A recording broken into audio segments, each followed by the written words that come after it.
नमस्कार, मी निरंजन बुद्दुल, सामाजिक कार्यकर्ता हो पत्रकार. सोलापूर महानगरपालिका 2024 सार्वत्रिक निवडणुकीमध्ये मी उभा होतो. या निवडणुकीत भले माझा पराभव झाला असेल, पण या निवडणुकीत मला बरेच काय आहे, निरंजन बुद्दुल काय आहे आणि निरंजन बुद्दुल कुठंपर्यंत पोचलेला आहे, हा मला खूप काय अनुभव आलेला आहे. मी गेल्या 30 वर्षापासून सामाजिक क्षेत्रात काम करत आहे, निस्वार्थपणाने काम करत आहे. पण मी ज्या वेळेस निवडणुकीस उभा राहिलो व प्रचार करण्यास सुरुवात केली, एवढे चांगले मला अनुभव आलेत. त्यावेळेस मला जाणीव झाली की आपण काम केलेलं कुठं नोंद प्रत्येक नागरिक घेत असतात. मी प्रचार करताना प्रत्येक घरी फिरलो, तिथं फक्त निरंजन बुद्दुल नाव ऐकले की अरे, आपण सामाजिक क्षेत्रात चांगलं काम करता, आपण सामुदायिक वा सोहळा करता, सोलापुरातील विविध प्रश्नासाठी आपण आंदोलन करता. असे बरेच जण मला नागरिक भेटले, मला अनुभव सांगितले. असे अनुभव सांगितलेले आहेत की मी काम केलेलं बरेच गोष्टी मला आठवण नाहीत, पण मला ते नागरिकांनी आठवण करून दिलेले आहेत. या माध्यमातून मला हे कळालं की आपण निस्वार्थपणाने काम करत राहिलो तर याची नोंद कुठं नागरिक घेत असतात. आणि माझ्यावर प्रेम करणारे खूप काही भेटलेले आहेत, खूप जण भेटलेले आहेत. या माझ्या प्रभागात सोलापूर शहराच्या बाहेरून सुद्धा पण मला शुभेच्छाचे फोन आले. मी ज्यावेळेस प्रचार करत होतो, उभारलेलो होतो, सोशल मीडियाच्या माध्यमातून मला मुंबई, पुणे, नागपूर, चंद्रपूर असं बरेच शहरातून मला शुभेच्छाचे फोन आलेत. मी आपल्यासमोर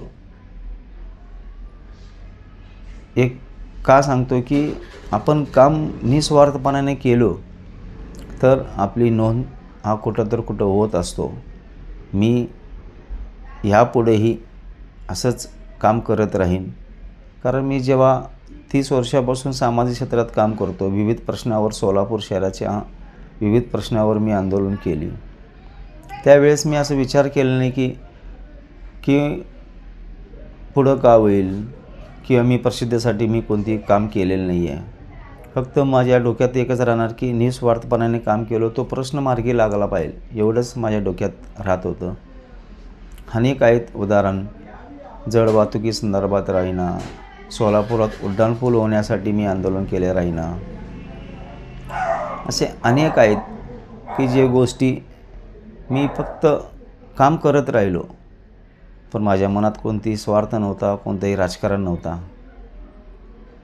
कारण मी कोणतेही काम करताना फक्त लोकांना त्रास होऊ नये आणि लोकांसाठी करणं एवढंच माझ्या मनात एक असतो. या निवडणुकीमध्ये बरेच काय मला अनुभव मिळालेत. मी बरेच जणांच्या मनात आहे हे मला कळालं. मी जेव्हा प्रचार करून येत होतो त्यावेळेस रात्री मी विचार करणार की बरेच जण मला माझी आठवणी सांगत होते, मी काय केलेलं काम सांगत होते. मग त्यावेळेस आठवण आलं की बाबा, आपण सहजपणे कोणतेही काम करतो, पण नागरिक हे त्यांच्या मनात ठेवलेले असतात, आठवणीत ठेवलेले असतात. हाच भले माझा पराभव झाला असेल, मी मागच्या व्हिडिओमध्ये पण सांगितलं की माझा पराभव हा कधीच मी मान्य करणार नाही. कारण जे मतदारांचं मला प्रेम मिळालं, मतदारांनी मला ज्या प्रकारे सांगितलेलं आहे की मी तुम्हाला 100% गॅरंटीसहित सांगतो की मी तुम्हाला मतदान केलेलं आहे, असं मला हजारो लोक भेटून मला सांगितलेले आहेत. चला, मी आजही पुढं मी जनतेचा नगरसेवक म्हणून, मी जनतेचा सेवक म्हणूनच मी काम करणार आहे. परंतु माझी जबाबदारी अधिक वाढली. या माध्यमातून मला हे कळालं, मी अधिक जबाबदारीने सोलापूरच्या विविध प्रश्नावर, नागरिकांच्या विविध प्रश्नावर काम करत राहीन. मी प्रचार करताना जे जे कळत न कळत मला पाठिंबा दिले, मला सपोर्ट केले, मला पाठबळ दिले, मी त्या सगळ्यांचं मी पुनश्च एकदा आभार व्यक्त करतो. आपलं प्रेम, आपला आशीर्वाद, आपला पाठिंबा सदैव असंच राहावे आणि सोलापूर शहरातील विविध प्रश्नावर मी असंच आंदोलन करत राहीन, मागणी करत राहीन. मी पुनश्च एकदा सगळ्यांचं मनापासून आभार व्यक्त करतो की आपण मला पाठिंबा दिलात, मला ताकद दिलात.